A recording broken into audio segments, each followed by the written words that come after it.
존경 지도자, 고위과정 여러분들, 이제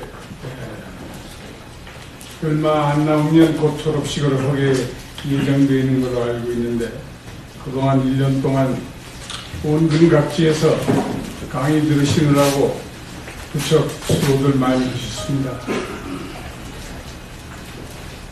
사회의 엘리트라면 거기에 응분에 사회적인 책임이 있고 할 도리가 있습니다. 여러분들은 그 도리를 다하고 계신 거라고 저는 이해합니다.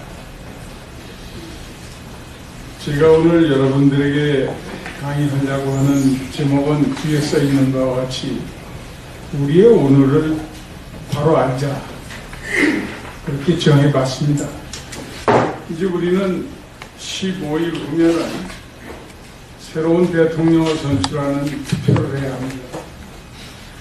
오늘 저녁에도 후보 셋이 나와서 텔레비에서 토론을 일정이 잡혀 있는 걸로 알고 있는데, 국민들의 엄청난 관심 속에 현재 선거운동이 아주 활발하게 진행되고 있죠. 이러한 시점에서 저는 우리 국민이 우리나라의 형편과 우리 스스로의 민족적인 어떤 그 오늘, 그거를 제대로 알고 이번 대선에서 국가의 100년 대기를 위해서 올바른 투표를 해야 하지 않느냐 하는 것을 한번 생각해보는 그런 시간을 가지려고 합니다.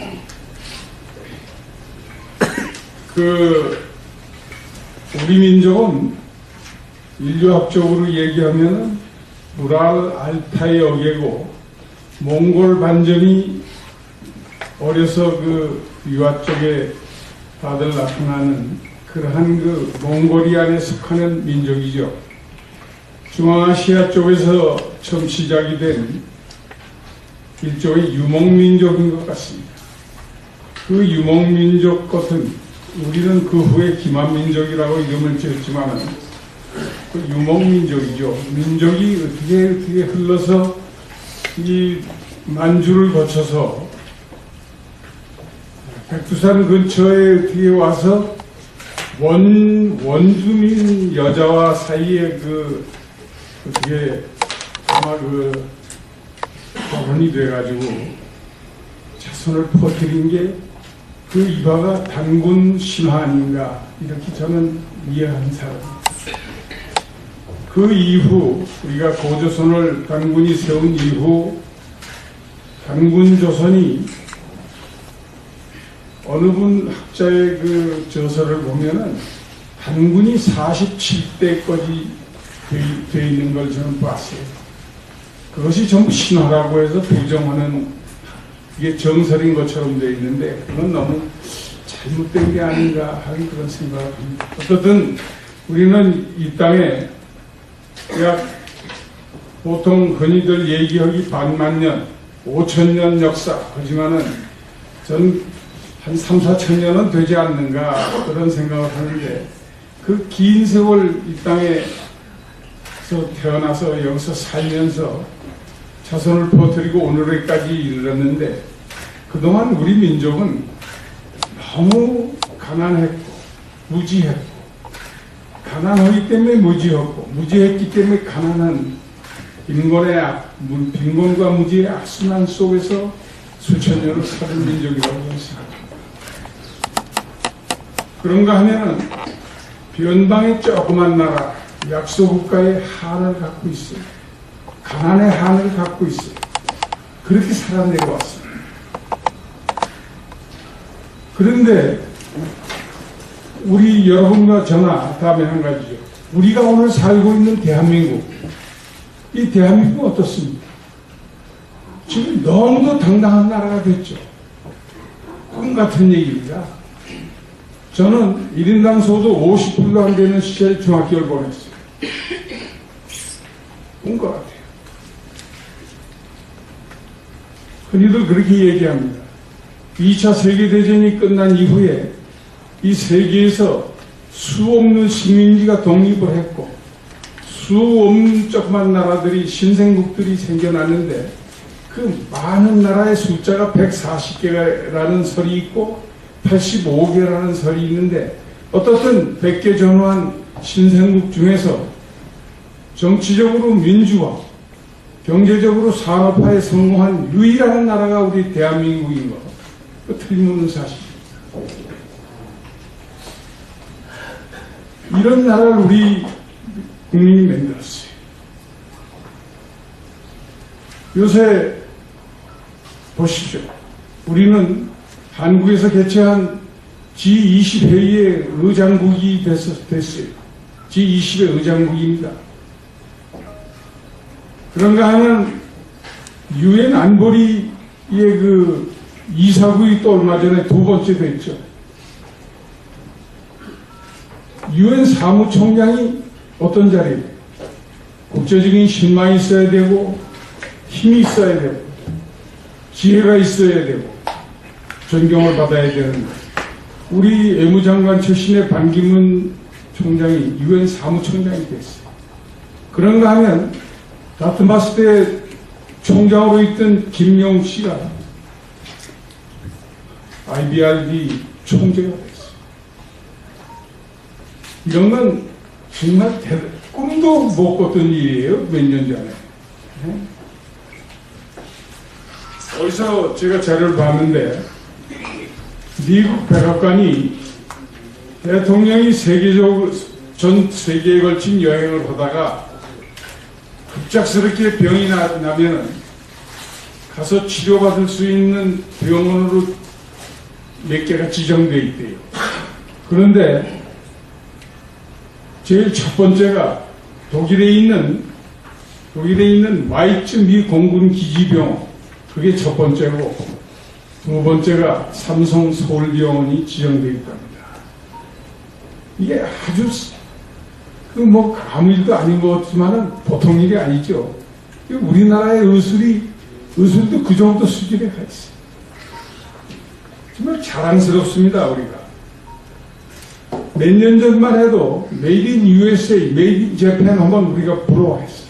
지금 부러워합니까? 외국 여행하고 돌아오는 분들 아무것도 안 사가지고 와요. 옛날에 몇 년 전만 해도 일본 가면은 소니, 파나소닉 들고 오는 게 상례였어요. 지금 그런 사람 하나도 없어요. 이런 나라가 됐어요. 그냥 우리가 이렇게 대단한 나라를 만들고도 우리나라가 어떤 형편에 있는 걸 구체적으로도 심각하게 생각하지 않는 것 같아요. 우리 국민.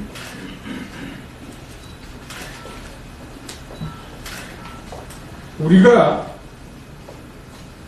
아주 잘한 일도 많아요. 또. 제가 자료에서 좀 뽑아봤는데 우리는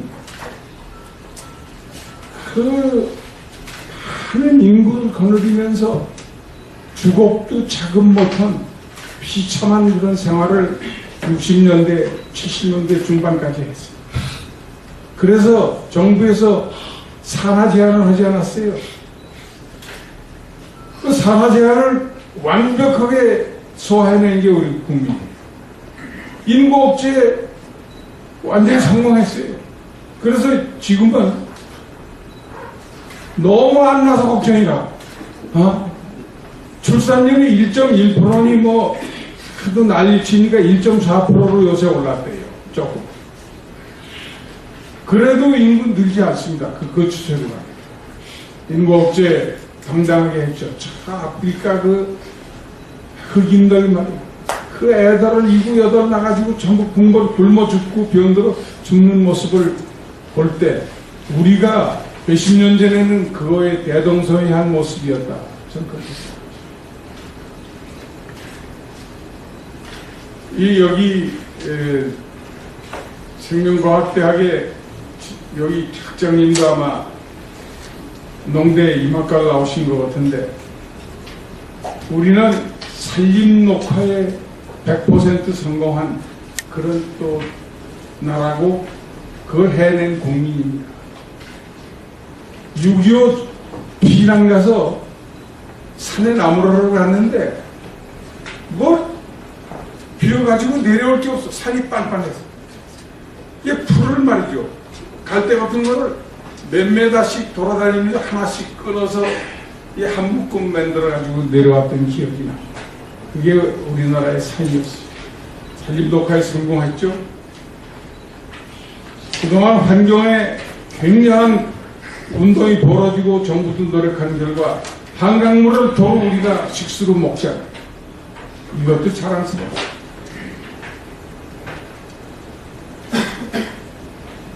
더군다나 자랑스러운 모습은 언제 보였느냐. 1997년, 98년 IMF 외환 위기 때 정부가 금모으기 운동을 전개했죠.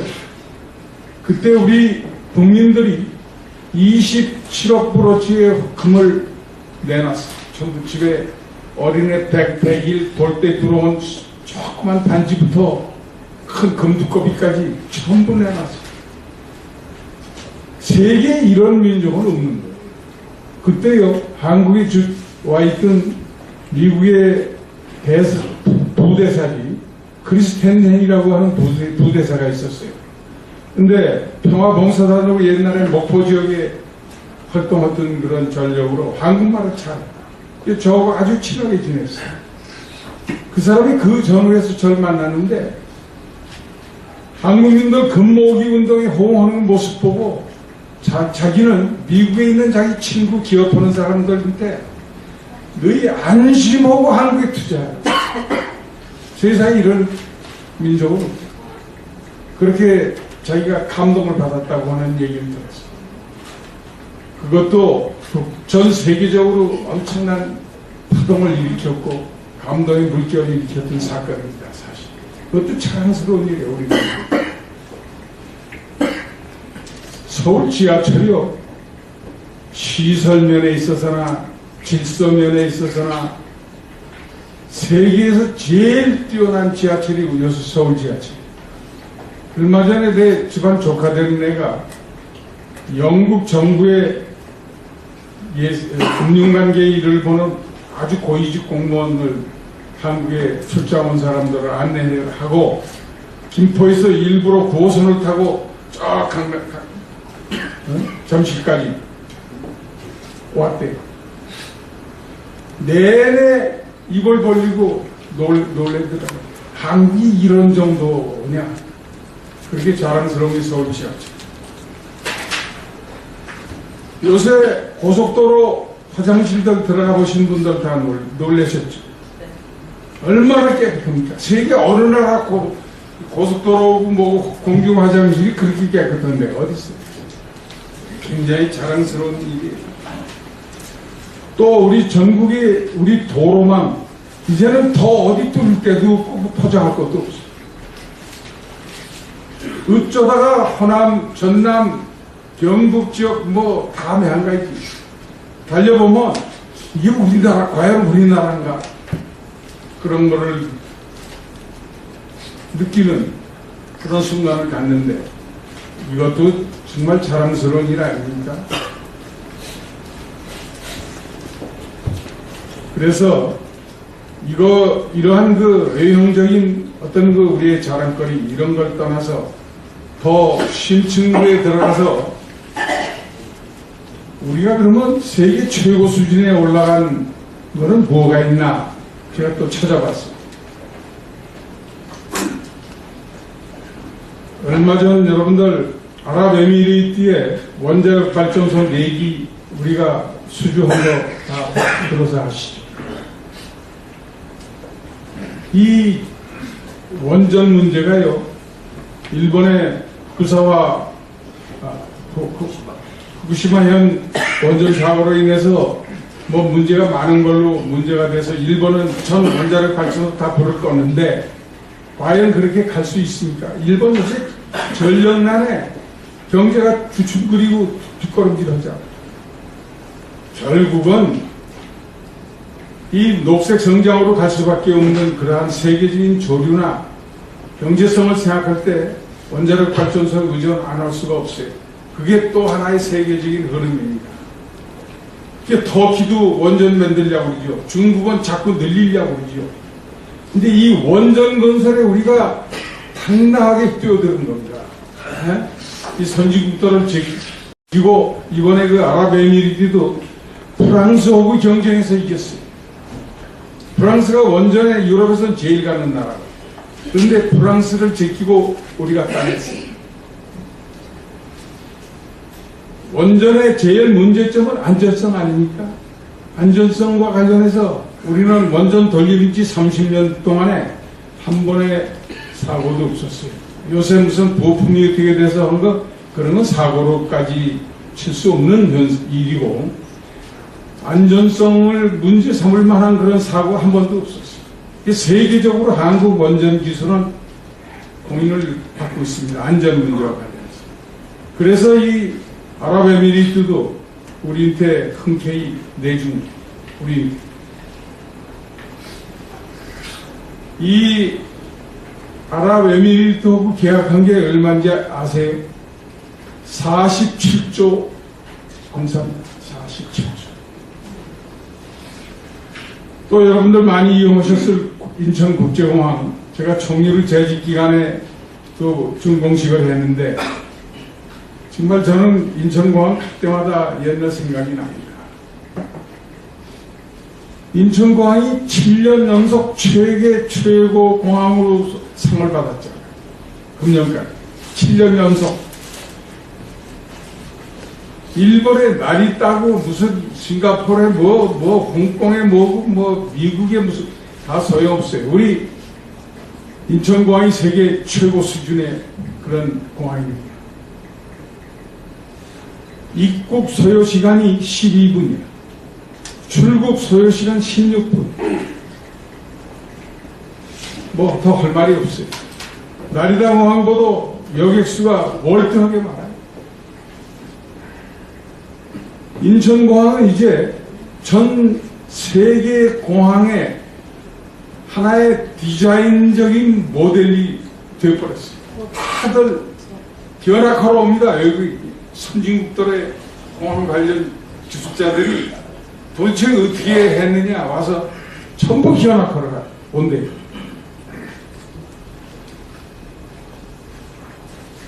우리 부산항이 한때 세계 컨테이너 항 중에 3위까지 올라간 적이 있습니다만 지금은 5위인데 근소한 차로 3위하고 근소한 차이에요. 세계 자랑할 만한 항구입니다. 컨테이너 1년에 1600만 개 처리하니까 이런 거.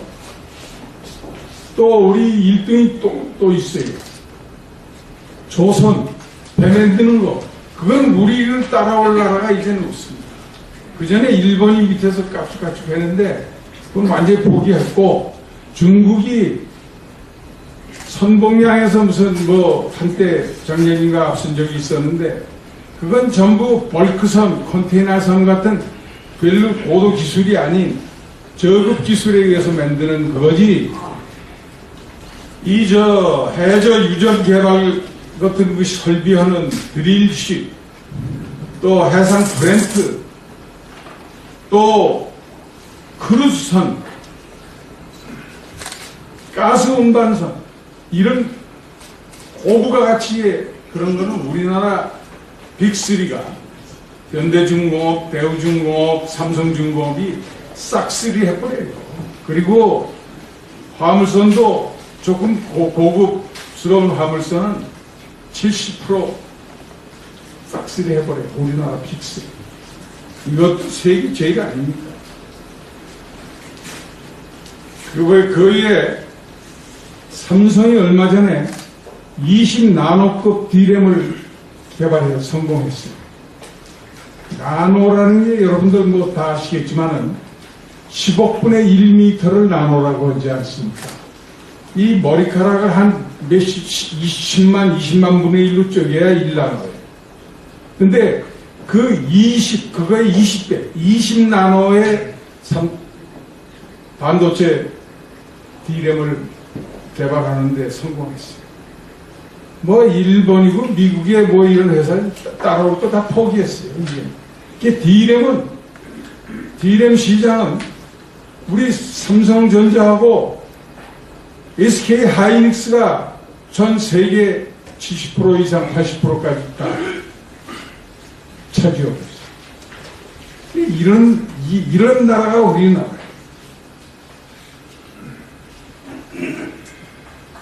또 신문에도 이미 났지만 앞으로는 자동차가 어느 시점 되면 전기 배터리로 가는 자동차가 대종을 이룰 날이 그렇게 멀지 않았습니다. 지금은 하이브리드가 그 엔진하고 전기 배터리 겸용으로 지금 행세하고 있지만 결국은 전기 자동차가 대종을 이룰 날이 오고 있다. 이렇게들 볼 때 우리 LG화학이 전기 배터리 만드는 기술이 세계에서 제일 최고 수준입니다. 미국의 홀랜드인가 뭐 하는데 LG가 그 배터리 공장 기공식할 때 오바마 대통령이 와서 축사했죠. 미국 전 배터리, 그러니까 자동차 배터리는 전부 LG 걸로 다 그냥 덮을 겁니다. 그 LG의 그 기술은 최고의 기술이었어요. 근데 그 주 원료가 소위 히토류에 속하는 리튬 아닙니까? 리튬강은 보리비아하고 어느 저 남미의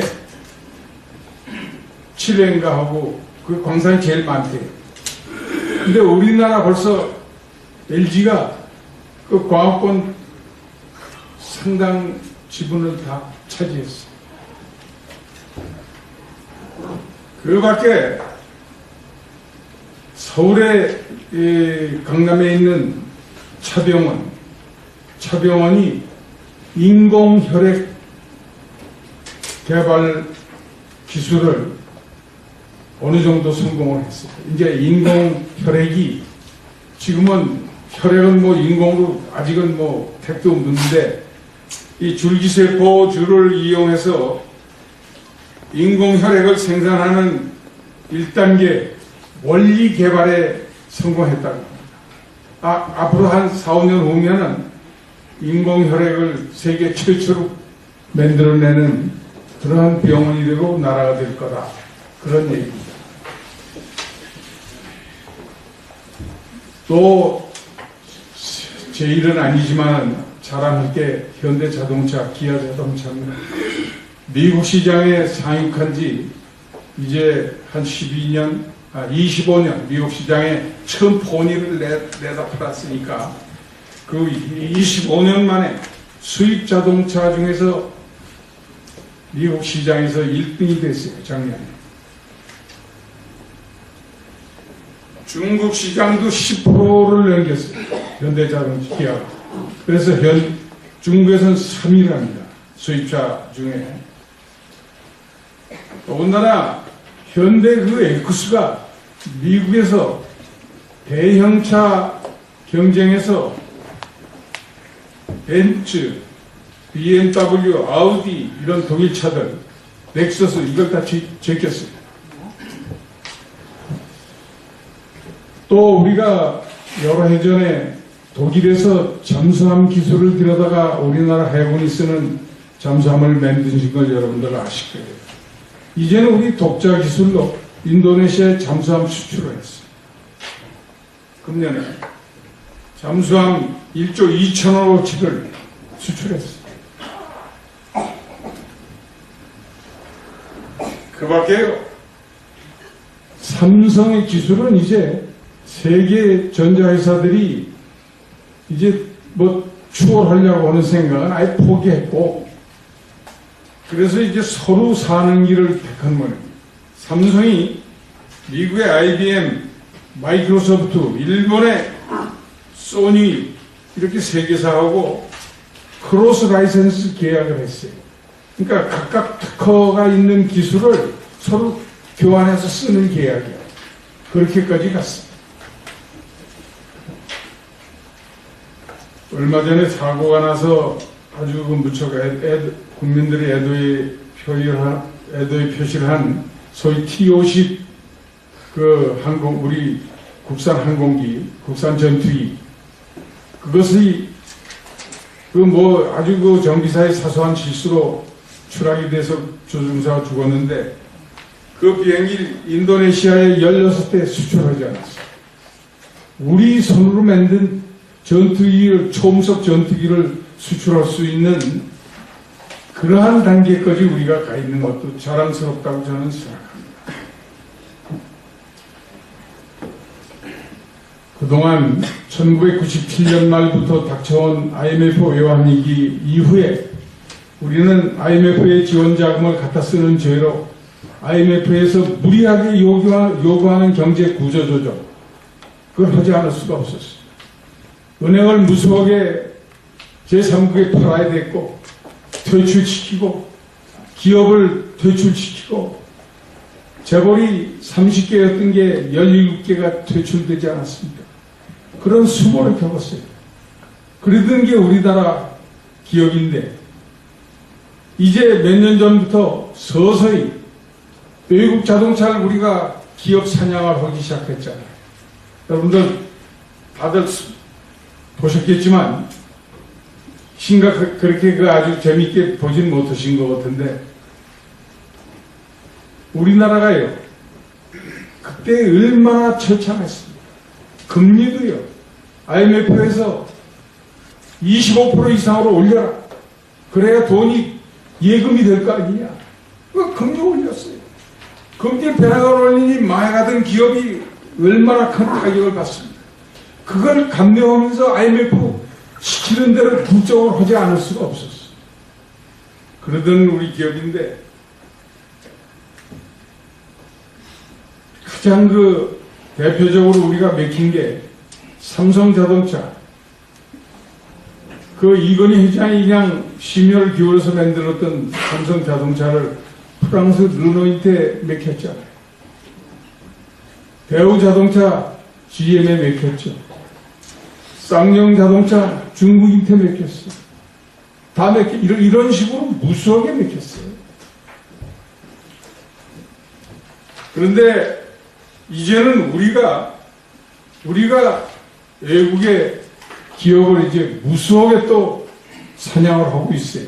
제가 보니까 제일 모직은 이태리 명품 가방 브랜드 코롬보를 인수했고, 아예 인수해버렸어요. 이랜드는 이태리 또 명품 가방 브랜드 만다리나 덕을 인수했고,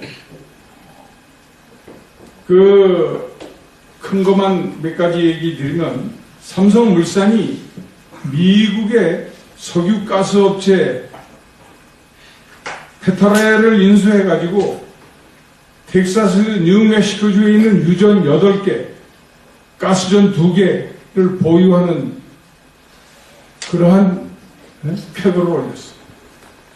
SK이노베이션은 미국 석유 가스 개발업체인 셰퍼렐 에너지를 11억 7천만 불에 아예 인수해버렸어요. 그래가지고 미주 지역 석유자원 개발 사업에 본격적으로 뛰어들고, 이거를 이용해서 앞으로 우리도 자원 보유국으로, 석유 보유국으로 당당하게 더 발전해 나가는 그런 교두보를 마련했다고 합니다.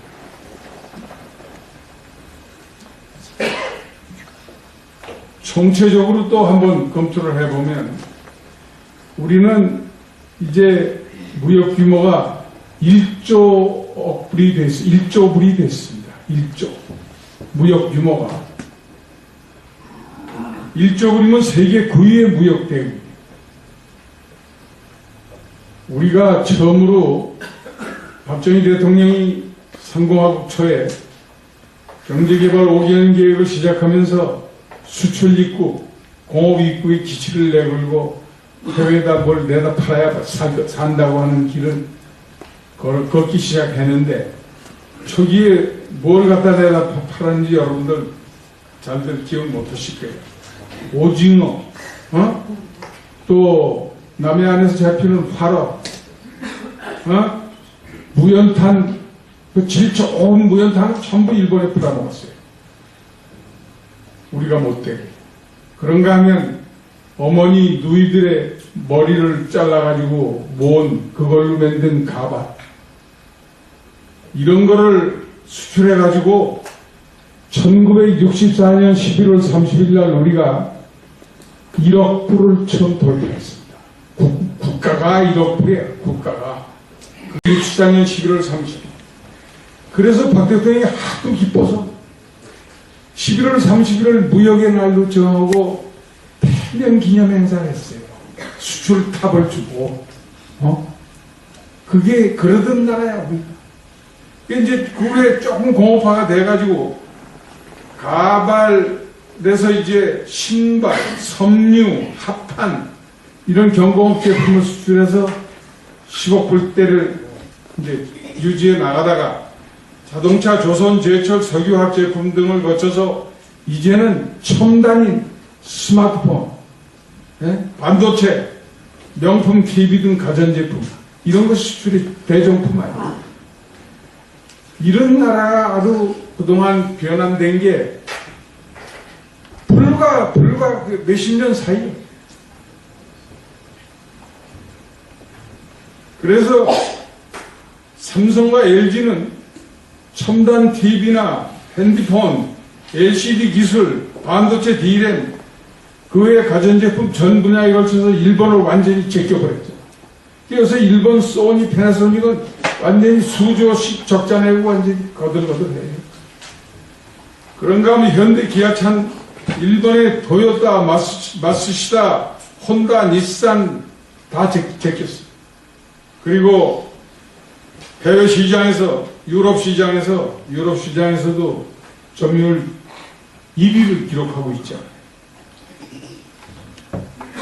다 아시는 것 같이 조선은 원래 일본에서 우리가 배웠어요. 일본 사람들한테 배웠어요. 근데 스승을 제껴버리고 조선 1등국이 됐잖아요.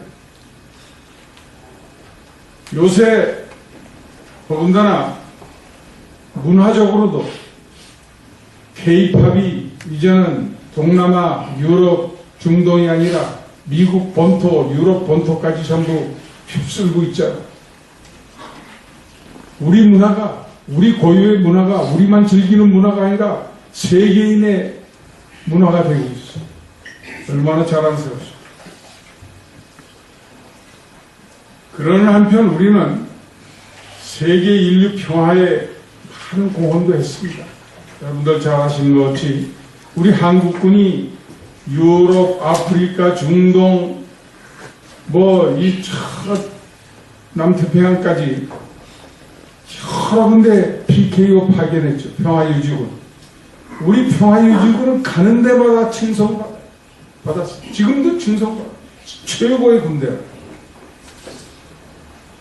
그런가 하면 해외 봉사단으로 나가는 코이카를 통해서 우리는 또 부진국도 돕고 있잖아요. 미국이 평화봉사단을 파견해서 우리가 도움을 받았던 그와 똑같은 걸 우리가 지금 하고 있지 않습니까?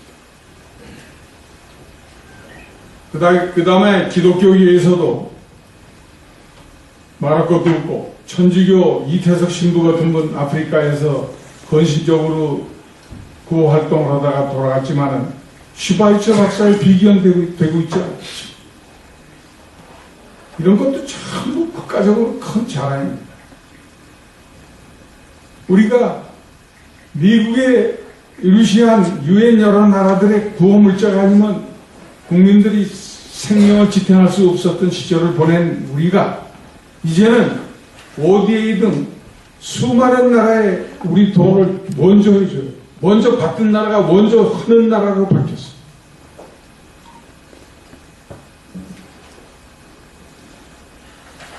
그래서 저는 이런 거를 긴 시간을 두고 여러분들에게 설명하는 건 우리가 우리에 대해서 잘 아는 것 같으면서도 사실 모르고 사는 게 일반 국민들이라고 전 봤어요. 내가 그랬으니까.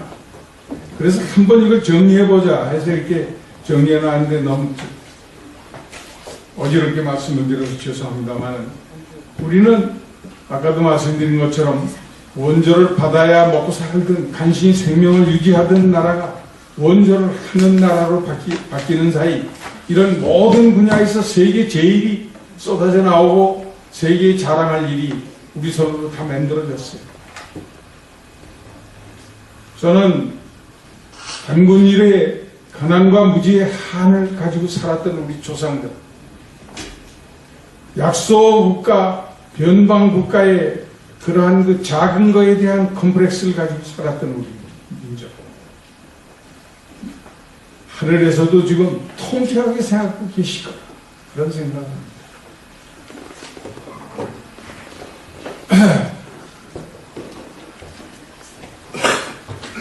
얼마 다 이건 뉴스에 나갔지만은 이 지구상에 인구 5천만 이상의 나라가 여러분들 많이 거칠 생각이 되죠. 근데 그렇게 많지 않아요. 우리가 5천만 이상 되는 그 나라, 1인당 소득 2만 불 이상 되는 나라, 그러니까 5천만 이상이면서 2만 불 이상 되는 나라, 그거에 들어갔어요.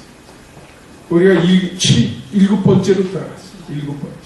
그러니까 우리가 인구 5천만 이상 되는 나라, 1인당 소득 2만 불 이상 된 나라가 다 합해봐야 7명인데 우리까지. 우리가 7지다 이 말. 그것도 얼마나 자랑스러운 일이에요.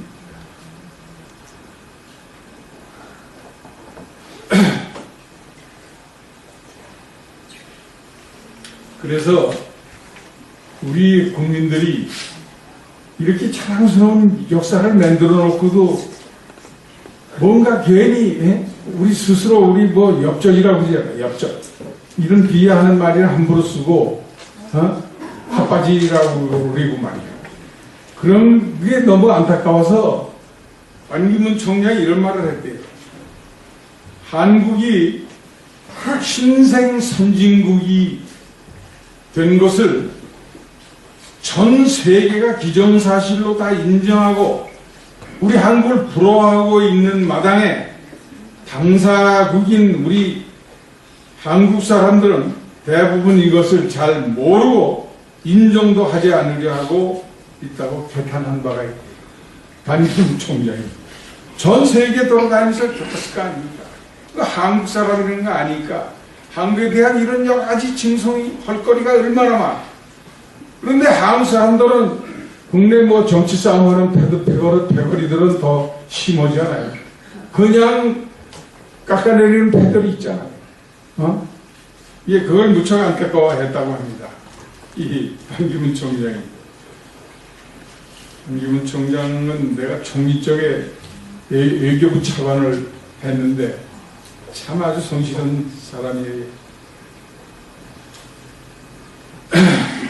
우리의 이러한 빛나는 성취는 유럽이나 일본이나 선진국이 이미 된 나라들이 100년, 150년, 200년 걸쳐서 이룩한 그러한 업적을 우리는 단 반세기 만에 해제낀 겁니다.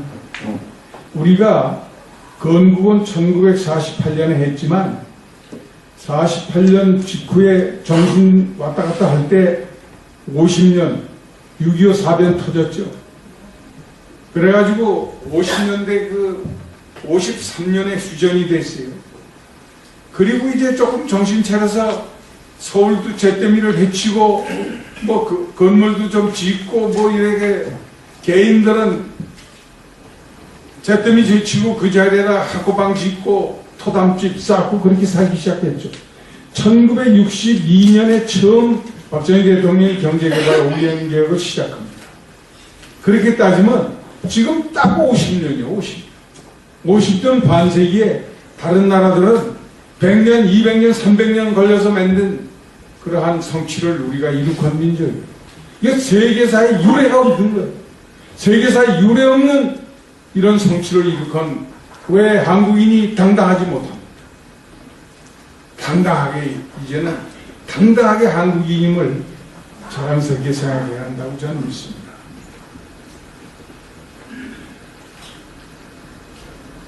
어디 보니까 우리의 GDP가 지금 한 1조 2천억 불 전후된 걸로 아마 저는 알고 있습니다만은 우리 GDP가요 아프리카 그 대륙에 나라가 전부 53개입니다.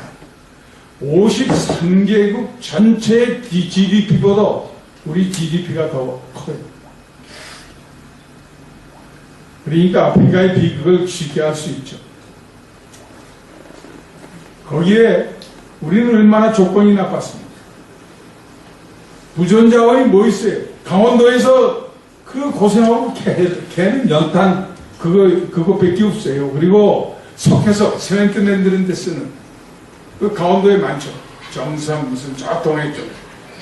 그런데 딴 나라는 그 석회석이 전 국토가 다 석회석으로 아주 매덕질하고 있는 나라들이 많아요. 그건 자원도 아니야.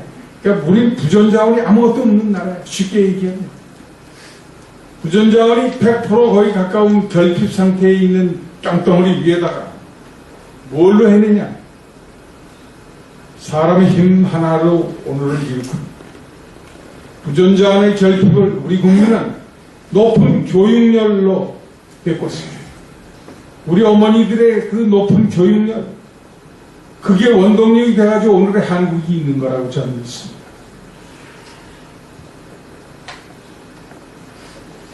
기술이 있었어요. 뭐 있었어요?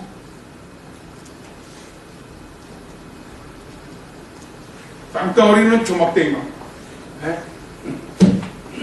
그러니까 우리는 더 위대한 민족이라고 저는 자신 있게 얘기합니다. 그러면은 이게 거저냐? 거저 이렇게 잘 된 거냐? 그건 아니죠. 우리 국민이 한 건 틀림없는데 저는 하늘의 은총이 있었다고 생각합니다. 그냥이 아니에요. 제가 대학 다닐 때 은사인 황산덕 교수라고 있어요. 그분은 법철학을 하시는 분인데 나중에 후반에 들어오면은 주역을 평생 공부하다 하셨어요. 그분이 쓴 창조주의 법기라는 책이 있어요. 거기에 마지막 결론 부분에 보면 하늘은 이 지구상의 어떤 민족에게든지 3000년에 한 번쯤의 기회는 줍니다. 잘 살 수 있고. 그 기회를 간파하고 그 기회를 잘 이용한 민족은 지구상에서 지도국가로 남고, 그렇지 못한 민족은 후진의 나락에서 헤어나지 못하고 결국 평생 가난에 찌들려서 살다 죽는다. 그런 대목이 있어요. 그러면서 그분이 그걸 쓴 게 70년대 후반인데, 그리고 얼마 있다 돌아갔어요. 근데 전 어떤 그 철학적인 상당히 그 깊이가 있는 분인데, 뭔가 하여간 어떤 불교적인 깨달음에 의해서 하신 말씀이라고 이해했어요. 그럼 우리 민족은 어떻습니까? 지금을 사는 우리들이 그걸 깨달아야 된다고 생각해요. 사실 우리 민족에게는 한 번의 기회가 1500, 600년 전에 있었다고 저는 생각하는 사람이에요. 그런 역사관을 가지고 있습니다. 그게 뭐냐? 삼국시대 고구려, 오늘날의 요령성, 길림성, 흑영강성, 동북지방이라고 하는 중국의 만주 아니에요? 우리는 만주라고 합니다. 만주의 3분의 2 정도를 국토를 점령하고 거기에다가 대제국을 건설했던 고구려가 후기에 말이야, 을지문덕 연기선물로 이어지는 국가 지도자가 나와가지고 만리장성을 넘어서 중국으로 진격해 들어가자는 게 고구려의 세계 전략이었거든요. 그걸 남수 서진책이라. 남쪽은 신라 백제는 같은 민족끼리니까 현 경계선에서 지키기만 하고 힘을 전부 모아서 서쪽으로 한족이 지배하는 중원으로 진격하자. 그게 남수서진 고구려의 대외 정책이었어요. 그거를 을지문덕 연계선물로 이어지면서 실천에 들어갔어요. 그 과정에서 한족이 세운 수나라가 고구려를 칩니다. 그러나 을지문덕 장군의 그 지와 용에 의해서 살수에서 30만 대군이 북사발이 되어버려서 살아가는 놈이 7,000명인가 밖에 없다는, 그렇게 깨부셨잖아요. 그리고 이제 다음으로 연개선문 시대가 오죠. 연개섬은 을지문덕의 후배니까. 연개섬이 그 남수 서진책을 그대로 이어봤습니다. 그래가지고 힘을 모아서 서쪽으로 진격할 것만 호시탐탐 보고 있을 때 중국에선 수나라가 망하고 당나라가 들어섰잖아요. 당나라를 세운 당태종 이세민이 당태종 아닙니까? 당태종이 고구려를 치지 않습니다. 100차례 걸쳐서 쳐서 두 번째 들어왔을 때 안시성에서 양만춘 장군과 연개서문의 주력군에 의해서 이세민 당태종이 완전히 묵사발이 됐어요. 거기서 아주 안시성에서 완전히 박살이 나요. 그래가지고 포기하고 중국으로 돌아가서 죽을 때까지 고구려를 치지 못한 한을 품고 죽은 게 당태종. 그때가 저는 기회라고 생각해요. 근데 그 연개서문이 당태종과의 싸움에서 이기고 오자왕이 연개서문이 구태타를 해가지고 정권을 잡은 사람이거든. 그러나 그 허수애비 왕을 세워놓고 이제 다스리면서 그 남수 서진을 실천하기 위한 계획을 차분차분히 하는데 그것이 실천이 됐으면 그때가 우리가 세계사의 무대에 올라서는 첫 번째 기회가 됐었어. 고구려 정도의 국력을 잘만 결집해서 중국 산해관을 넘어서 중원으로 진격해 들어갔으면 그때 당나라의 서울이 오늘날 서안 아니에요. 서안. 거기가 장안인데 장안까지 쳐들어가서 중원을 다 지배했으면 우리는 아세아 이 대륙을 지배하는 그 후에 원이나 청이나 이런 나라같이 중국을 지배하면서 세계사에 우뚝 쓴 그런 민족이 될 수 있었어요. 그런데 애석하게도 연개서문이 일찍 죽습니다. 연개서문이 죽지 않았으면 전 됐을 거라고 봐요.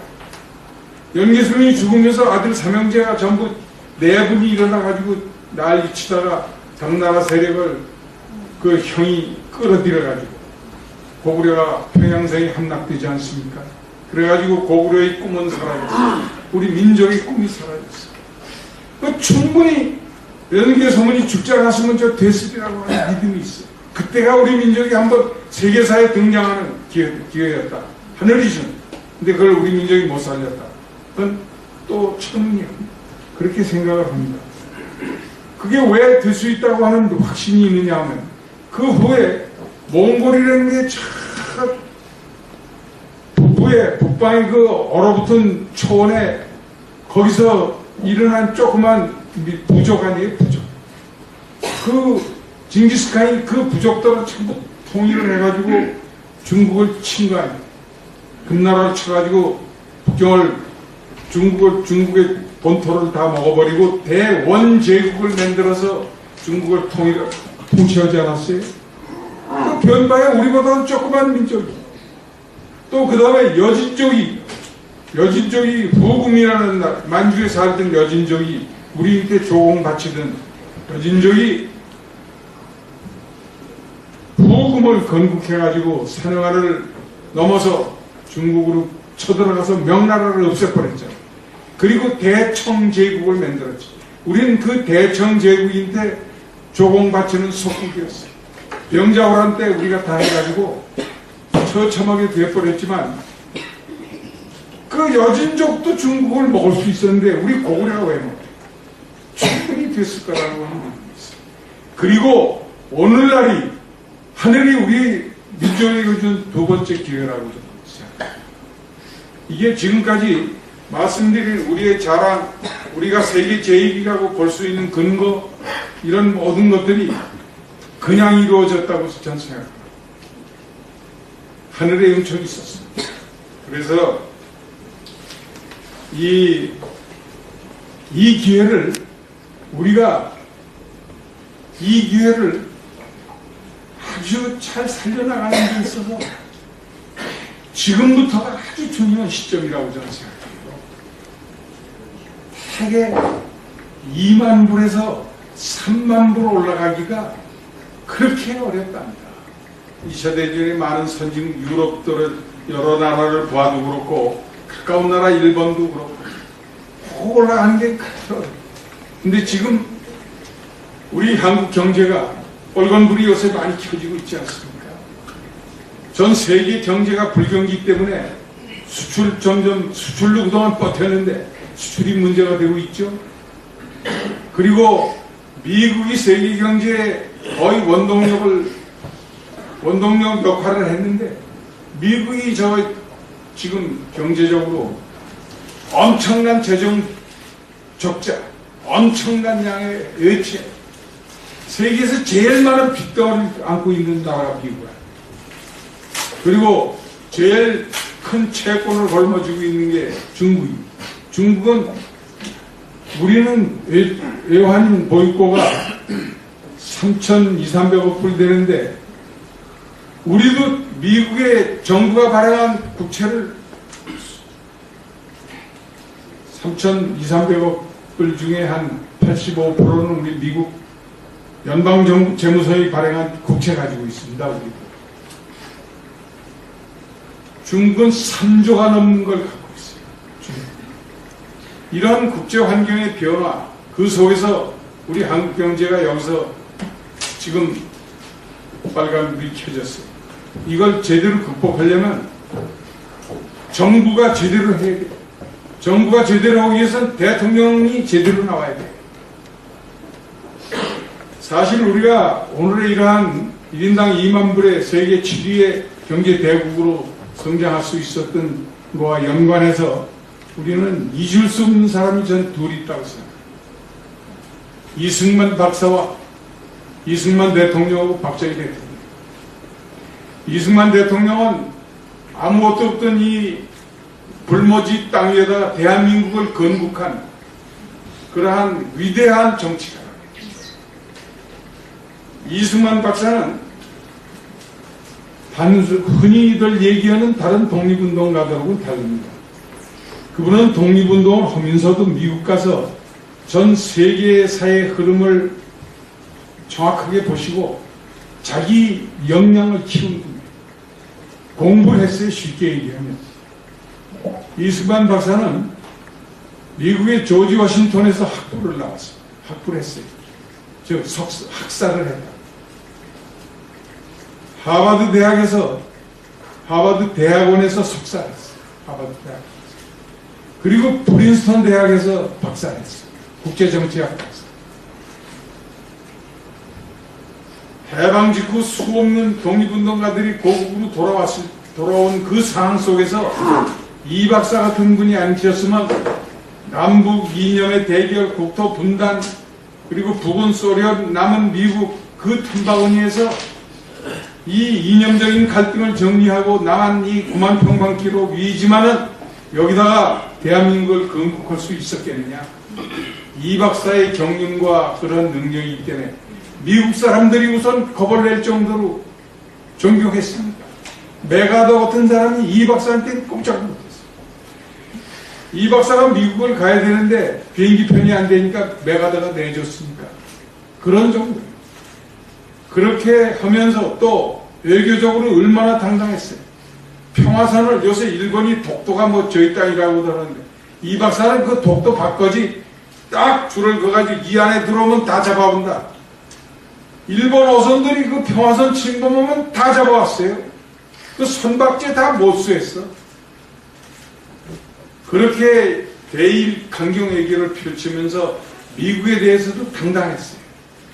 그리고 우리나라 뭐 정치, 교육, 경제, 사회, 문화 모든 면에 기초공사를 해놓고 이 양반이 독재자라고 내몰려서 4.19 후에 나갔지만 그분이 기초를 안 놨으면 대한민국이 없는 거예요. 그 바탕 위에다가 한참 후에 무슨 박정희 대통령이 인계받은 거 지금 생각하죠? 아니에요. 1960년에 이 박사가 하와이로 망명하지 않습니까?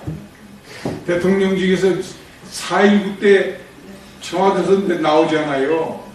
그래서 60년이요, 그게.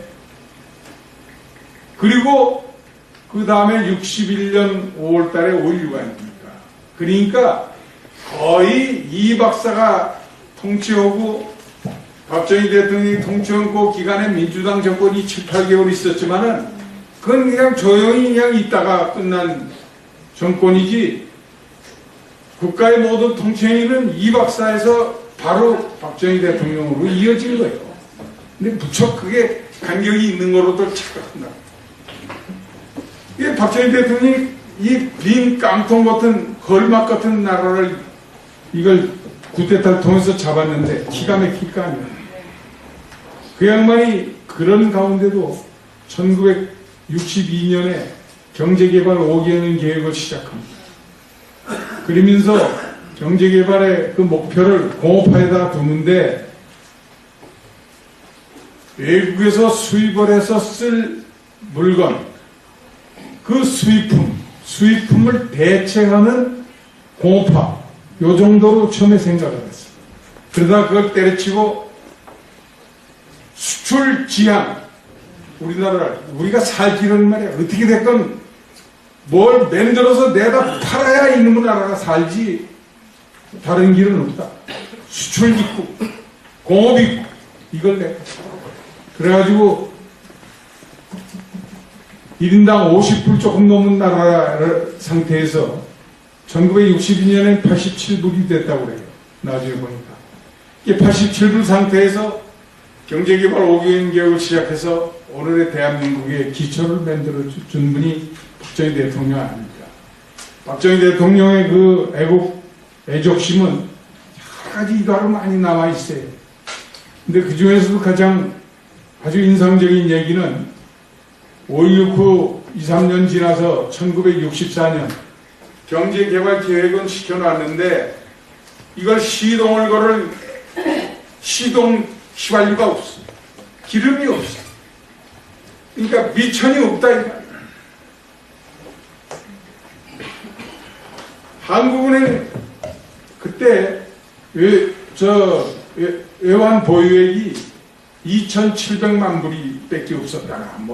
하여간 그런 최빈곤 상태에서 미국이 경제 원조를 해준다고 민주당 정권도 약속해놓고 미국이 군인 정권이 들었으니까 안 줘버린 거예요. 그러니까 거기서도 못 듣죠. 생각도 못해서 독일을 찾은 거예요. 독일을 찾아갔어요. 독일 찾아갈 때도 전세 비행기가 아니고 그냥 객석, 그로부터 한사 간신히 한두 석 얻어가지고 일행 데리고 갔는데 그때 서독 가서 여러분들 다 들어서 아시겠지. 서독에 파견됐던 광부들, 간호사들, 그것들과 루리 지방에 오는 탄광 사무실에서 만나서 껴안고 통곡했잖아요. 다 대통령이 내가 죄다. 당신들이 여기 와서 이렇게 고생하는 거.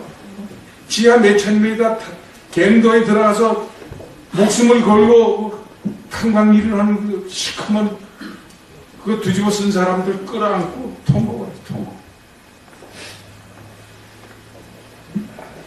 독일이 돈은 꿔주겠다는데 담보가 있어요. 담보가. 정부가 지급 보증한데도 그건 믿을 수가 없다는 게 한국 정부. 담보를 해놔야 돼요. 그래서 궁극적으로 찾아낸 게 파독 광부들, 간호사들이 받는 월급을 보증으로 해서 우리가 서독에서 사억 불인가 꾸었어요. 그게 한국 경제개발에 처음 시동을 거는 그 시동률입니다. 그걸로.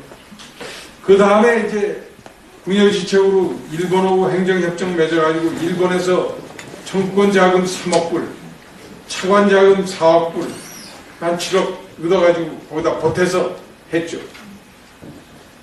내가 황제철을 만든 박태준 전 총리 부임으로 제가 총리를 들어갔는데 제가 가깝게 모셨던 거예요. 일본에서 받아온 청구권 자금 3억 불 중에 박 대통령이 7천만 불을 자기한테 주어줘서 포철을 만들었다. 7천만 불을 뚝 떼서 포철을 만들었다. 그 서독에 갔을 때요, 에르하르트라는 경제학자가 그때 수상해요. 에르하르트가 박정희 대통령한테 조언을 해줍니다. 당신 말이야, 공산주의하고 싸워서 이기는 길은 경제 부흥밖에 없어. 그걸 해. 그러려면 돌아가서 뭐부터 해야 하느냐? 우선 고속도로를 닦고 싶어. 에르하르트가 조언해. 고속도로.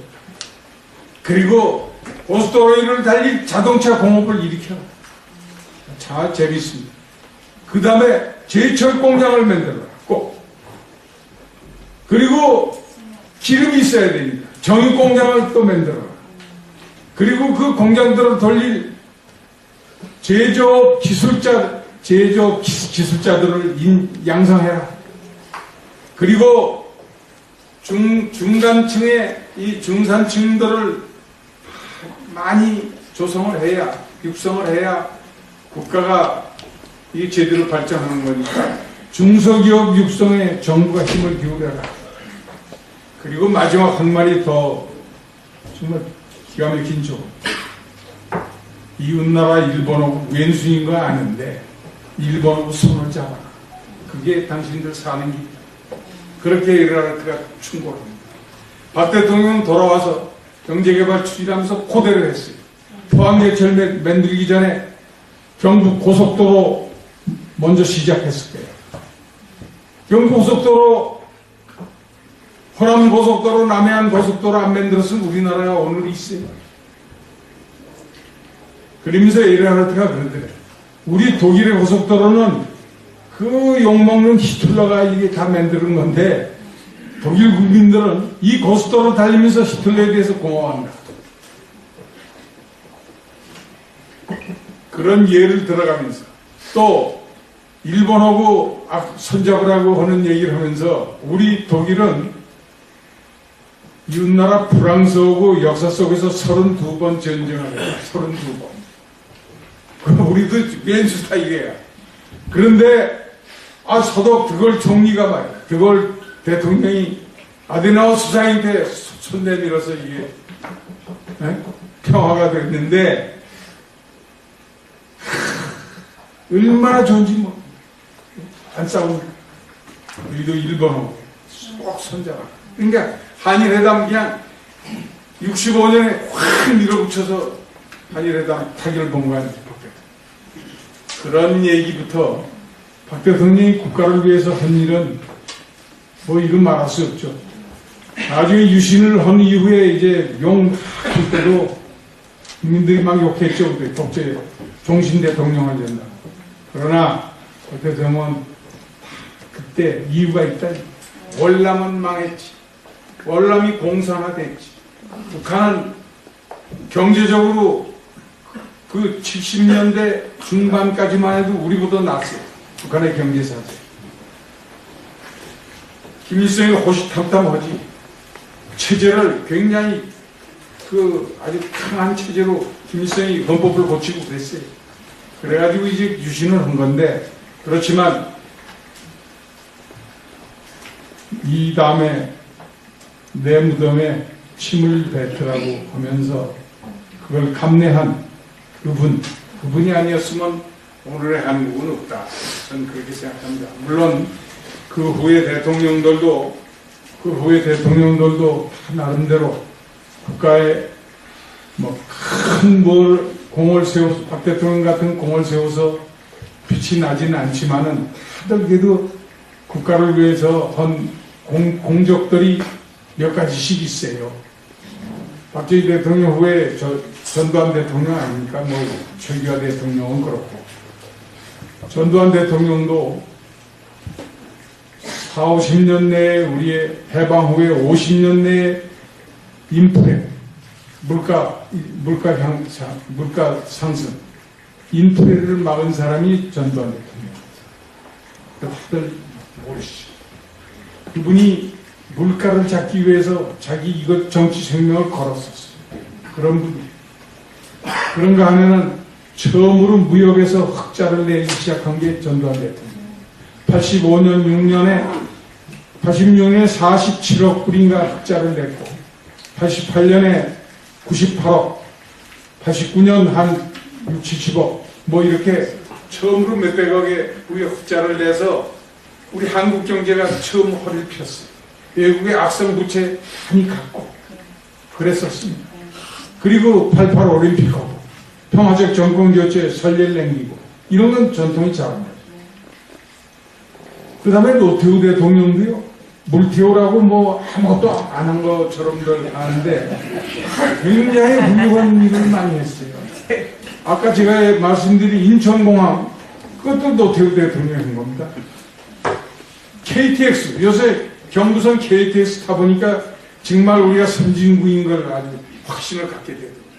그것도 노태우 대통령이 한 거예요. 그때 시작을 했지. 그런가 하면은요, 주택 서울 근처에 200만 호 건설했잖아요. 분당, 3번, 평촌, 부천 중동, 고양, 일산, 250만 호 주택 건설했잖아요. 한국 사람은 주택을 꼭 소유해야 되는 그 이상한 관습이 있어.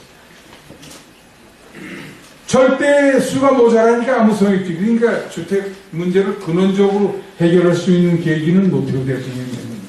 그게 대선 공약이었고 그걸 실천했어요.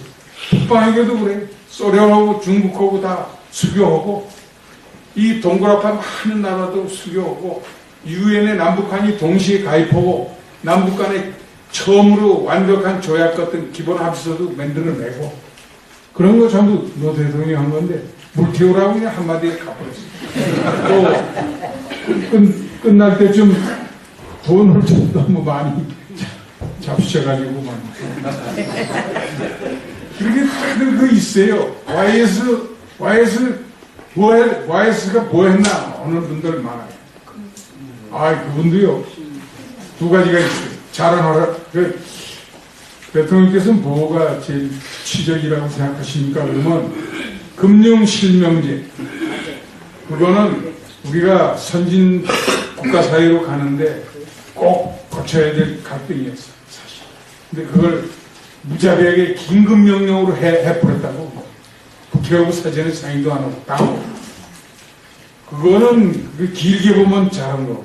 그리고 군대 내에 사조직 없앤 걸 꼭 얘기합니다.